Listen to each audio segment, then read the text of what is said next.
Oi, bem-vinda a mais um vídeo. Neste vídeo eu vou falar sobre o capítulo de título Irresponsabilidade, do livro As Dores da Alma. Na verdade, é o segundo capítulo de responsabilidade, e porque é dividido em dois, né? Cada traço da nossa personalidade, e esse é o segundo. Então, nesse capítulo é bem interessante porque a maioria dos espíritos imaturos costumam agir dessa forma, né? Então, o indivíduo que não aceita a responsabilidade por seus atos e constantemente cria álibis e recorre a dissimulações, culpando os outros, é denominado imaturo. Culpa os outros de tudo, né? Nunca um espírito imaturo nunca aceita que errou, nunca reconhece que errou, nunca nem sequer pede desculpa pelos seus erros.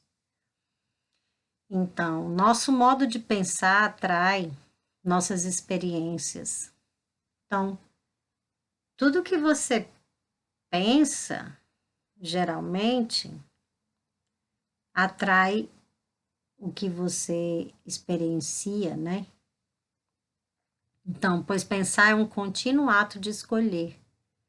Evitar não pensar é também uma escolha. Portanto, somos nós que fabricamos as fibras que confeccionaram a textura da nossa existência. Estou tratando de aprender a não confeccionar certas experiências. Estou ainda no trabalho de aprender a como não confeccionar certas experiências, né? Que ainda estou confeccionando e que eu não estou gostando. Então, vamos lá, a gente aprende uma hora, né? Então, quando selecionamos um determinado comportamento, cujo resultado é possível prever, estamos também escolhendo esse mesmo resultado. E, obviamente, devemos aceitar a responsabilidade de tal fato. Somos responsáveis pela maneira como nos relacionamos com as pessoas. Isto é, cônjuges, filhos, parentes, amigos e conhecidos, porque certamente ninguém nos obriga a agir desta ou daquela forma. Mas se assim acontecer, é porque nós mesmos cedemos diante da exigência dos outros. A gente pode modificar, eu já modifiquei várias coisas que eu fazia, hoje eu já não, eu raciocino e consigo fazer de uma forma diferente. Porque se a gente quer resultados diferentes, devemos ter atitudes diferentes diante do mesmo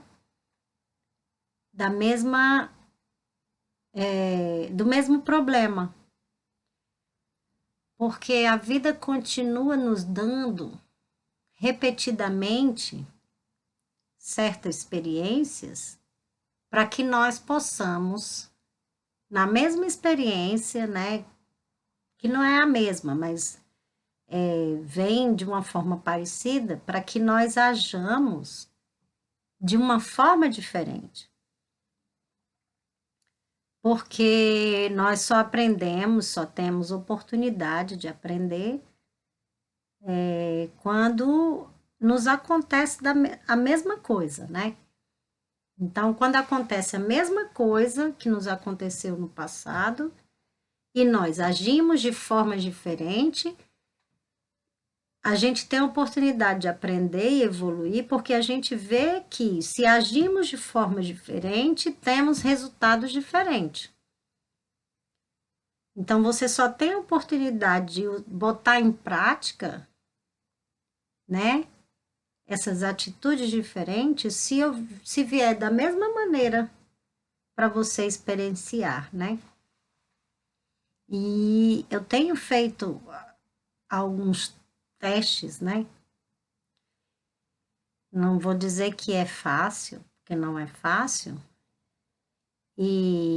Mas que a gente vê que realmente a gente tem resultados diferentes quando agimos diferente. Mas se a gente age da mesma forma, a gente vai sempre receber o mesmo resultado e sempre atrair as mesmas coisas, né? Então, nós somos responsáveis pela maneira como nos relacionamos. Então, temos que ter consciência e sempre reconhecer, fazer análise, né, do que você fez ou deixou de fazer e poder colocar em prática certas mudanças que você quer na sua forma de agir, de pensar e de receber do universo. Então, considerando que nossas atitudes são como grãos de areia, o repetindo-as com certa regularidade, criaremos pequenos montes. Então, criaremos o nosso universo e o nosso futuro, e para nós espíritas, nossas futuras vidas, né? Então, de uns tempos para cá, eu tento fazer as coisas de uma forma que eu possa colher uma vida futura melhor do que a que eu tive, né? Como Ana Lídia. Porque somos nós que confeccionamos o nosso futuro em todos os aspectos da nossa vida, em todos os setores da nossa vida. Dependendo do que você faz, do que você age, né? De como você age diante da sua vida e das pessoas ao seu redor. Todas as suas atitudes é que vai confeccionar felicidade ou infelicidade. Então, eu estou bem mais preocupada em ter mais felicidade na próxima vida do que infelicidade. Então, tudo que a gente planta, a gente já falou aqui várias vezes. Certo? Temos que reconhecer a nossa corresponsabilidade na colheita, né, da nossa vida. Então, tudo se inicia com diminutos grãos de areia inicialmente. Forma uma colina, logo depois um morro, e com a constante repetição dessas mesmas atitudes, erguem-se enormes montanhas e finalmente uma cordilheira. Somos responsáveis por tudo o que experimentamos em nós mesmos. Enfim, criamos nossa própria realidade. Pode o homem, pela sua vontade, por seus atos, fazer que não se deem acontecimentos que deveriam verificar-se e reciprocamente? Pode-o, se essa aparente mudança na ordem dos fatos tiver cabimento na sequência da vida que ele escolheu. Assim sendo, os espíritos sábios afirmam que a mudança de nosso destino somente ocorre quando realmente assumimos a responsabilidade por nossa vida, usando de determinação e vontade.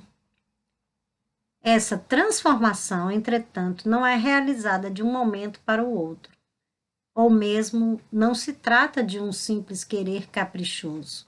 Em verdade, é o produto de uma sequência de escolhas ao longo de inumeráveis experiências e acontecimentos.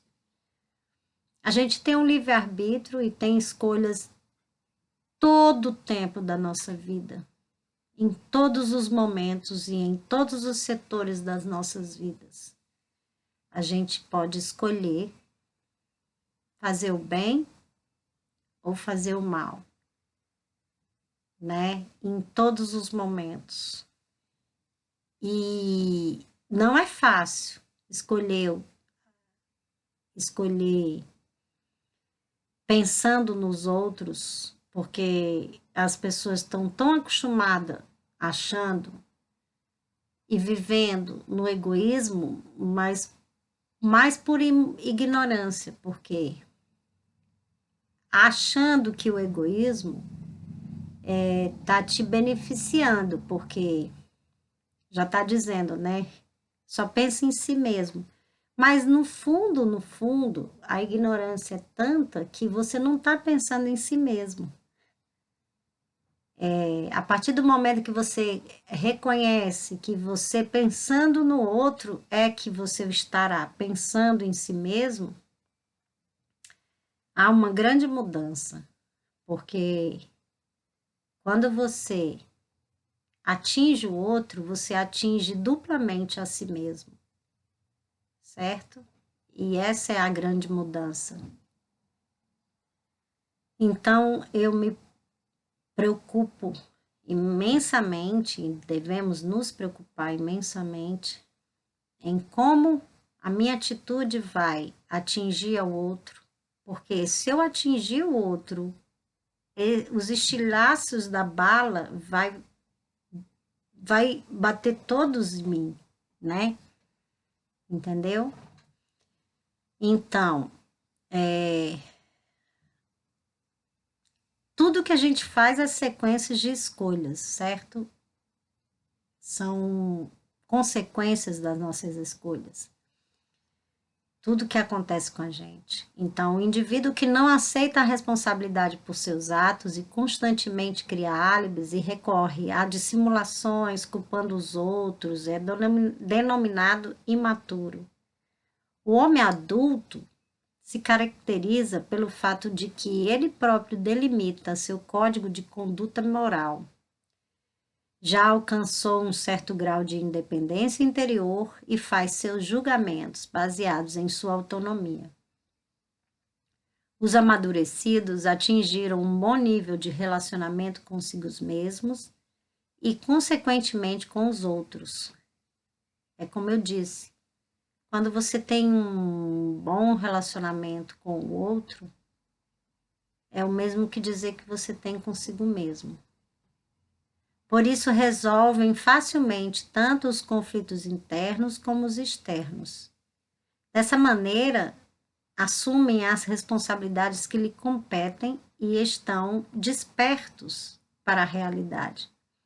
A fase primordial da vida se inicia na total inconsciência e, a partir de então, o princípio inteligente progride de maneira gradativa e constante rumo a uma cada vez maior consciência de si.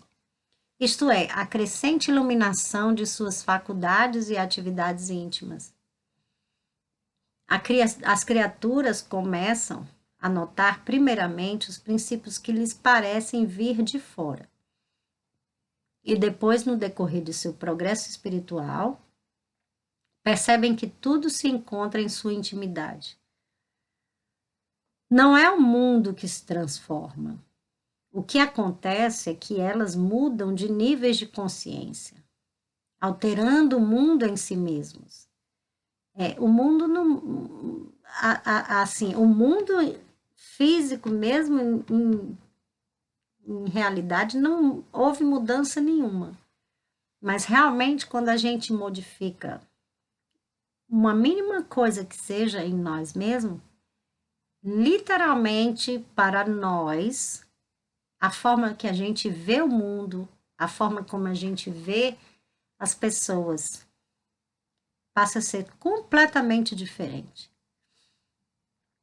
A gente costuma dizer que o mundo muda por causa disso, porque a forma da gente enxergar é que mudou, né?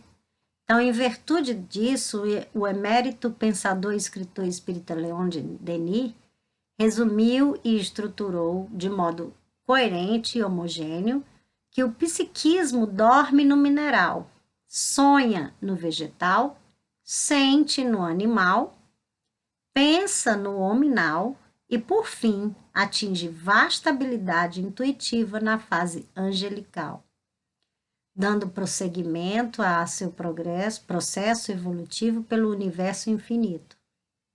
A proposta do despertar que é por isso que as pessoas usam essa palavra, né, despertar, porque quando você desperta, é que você consegue enxergar de uma forma diferente, né, tudo e todos. Então, a proposta do despertar das almas é antiquíssima e é encontrada em diversas passagens do Novo Testamento. O apóstolo Paulo, o incomparável divulgador da Boa Nova, escrevendo aos Efésios, no capítulo 5, versículo 14, assim se reporta: desperta tu que dormes e levanta-te dentre os mortos. E é como se a gente realmente estivesse adormecido, quando a gente não enxerga dessa maneira. Às vezes eu olho para trás, se eu olhar 20 anos atrás, realmente é como se a gente estivesse numa uma forma adormecida de ver as coisas, meio que no automático, porque não pensa, né? Apenas acorda, dorme, come, trabalha, você não pensa e não raciocina constantemente em todos os seus atos e pensamentos e sentimentos. E aí você vê bem diferente tudo e todos. É um despertar, é muito difícil quando você está despertando. Então, despertar, entretanto, é condição inadiável para que atinjamos as verdades transcendentes, reavivando em nós a consciência para os objetivos essenciais da eternidade. Todos os esforços da criatura servem a um único objetivo: torná-la mais consciente. E isto é ampliar o seu próprio modo de ver as coisas. Não nos esqueçamos progressivamente nossa visão, não nos esqueçamos, pois, de que a evolução de nossas almas nada cria de novo. O que ela faz é melhorar progressivamente nossa visão sobre aquilo que sempre existiu. Sobre essa questão, os espíritos superiores asseveram com muita sabedoria que a alteração no rumo dos acontecimentos provocada pelo homem pode dar-se se essa aparente mudança na ordem dos fatos tiver cabimento na sequência da vida que ele escolheu.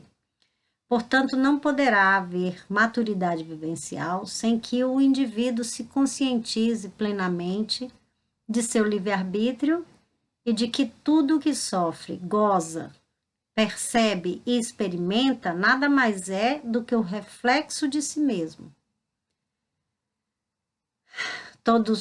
Tudo que nós experienciamos nada mais é do que nossa responsabilidade, foi o que ele quis dizer. Devemos ter responsabilidade por nossos atos, e a gente as consequências dos nossos atos, né? Certo? E a nossa visão quanto à mesma coisa modifica, e eu costumo usar um exemplo quando eu estou explicando, que foi bom porque nesse último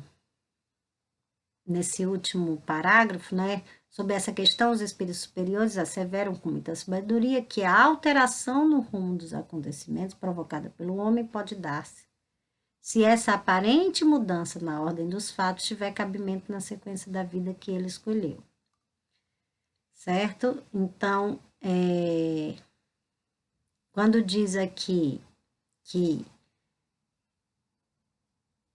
a gente não modificou nada exteriormente, e sim foi a forma de ver, é que o exemplo que eu dou é que quando você assiste o filme Náufrago, por exemplo, com Tom Hanks, eu dou esse exemplo porque todo mundo vai fazer, cada pessoa vai dar uma explicação X pelo que ele assistiu do filme e qual foi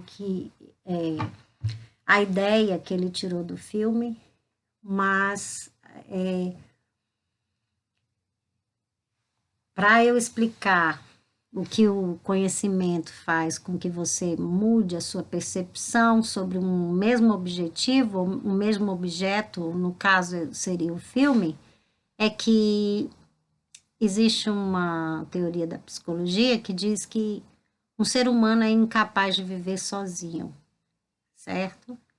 E aí, no filme, Tom Hanks, ele passa a falar e a agir de uma forma como se uma bola, né, fosse o melhor amigo dele. Ele coloca nome na bola, chama de Wilson e conversa com a bola. E devido a essa atitude dele é que ele conseguiu sobreviver à queda de um avião numa ilha deserta. Porque ele não estava sozinho, ele estava com o Wilson, o amigo dele imaginário, que é a bola. Então, a sobrevivência dele nesta ilha, até acharem ele, foi devido a essa válvula de escape e que a teoria da psicologia diz que você realmente é incapaz de sobreviver sozinho. Portanto, eu uso esse exemplo, por quê? Porque quando eu assisti esse filme, eu consegui ver essa teoria de psicologia. Mas porque o meu conhecimento me deu abrangeu a minha, né? Aumentou a minha capacidade de visão. Se eu não tivesse tido esse conhecimento, eu iria ver o filme, ia fazer uma leitura, mas não ia conseguir enxergar que tem uma teoria da psicologia inserida ali, certo?